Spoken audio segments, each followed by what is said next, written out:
Not a trip and fall necessarily that he would have liked early, but Malik Monk, after being selected 11th overall by the Hornets, has suffered an ankle injury, so he's doubtful after spraining his ankle. You had talked to him, and he was dealing with a little something. A little sore, so unfortunate, but get it right, young fella. I want to see you healthy when training camp gets here. Hi, 3D. They drop your name. Yes, there how you doing, man? Good to see you, buddy. Yeah, good to see right there. All right, let's talk about, because I know you get jacked up for the Summer League because you say this is when reality sets in of if they could play. So let's look at some of your favorite matchups. Let's start in Orlando. Like this one on the 3rd, you've got Jonathan Isaac against Dennis Smith. They're handing Dennis Smith the keys in Dallas. Yes, they are. And people understand that, yes, there's two different positions and two different skill sets. So with Isaac, I want to see, will that shot blocking, will that defensive presence, really show up? Will he be the new fly swatter, new eraser, if you will?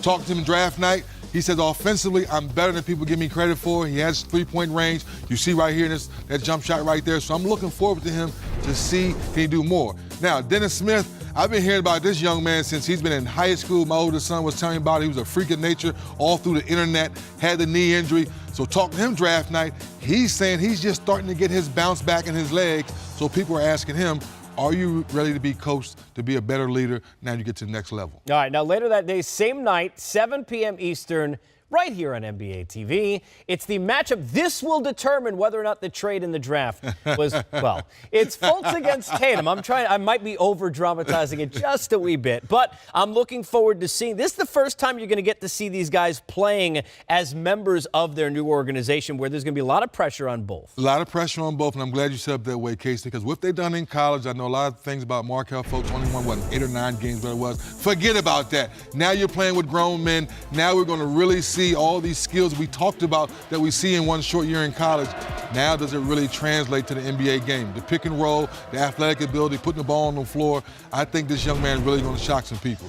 Now, Tatum, I think he's the most ready. That's why maybe Danny Ainge went down some, obviously, for business-wise, for cap space. But at the end of the day, knocking down shots, great feel for the game, putting the ball on the floor, and being able to mix in with the young talent they have now, I think Tatum's going to be excellent for the Celtics. All right, now I won't be in Salt Lake City, but I will be in Vegas to tell you that I'll be there for the game on the 8th. I'm looking forward to this, 8:30 p.m. Eastern time, as you've got Markelle Fultz against Lonzo Ball.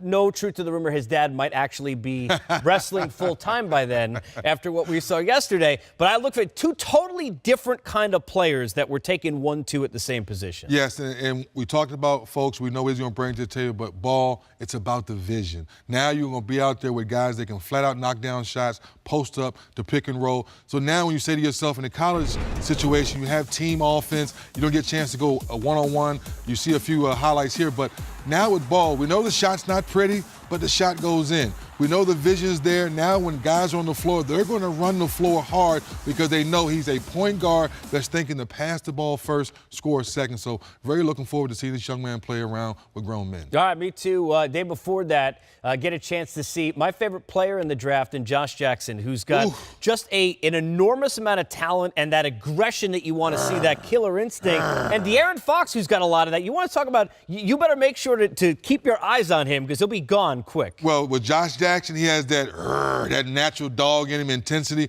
And Fox just kind of does a little bit of everything. So Phoenix Suns fans, make sure you get your popcorn. Make sure you get your tickets early.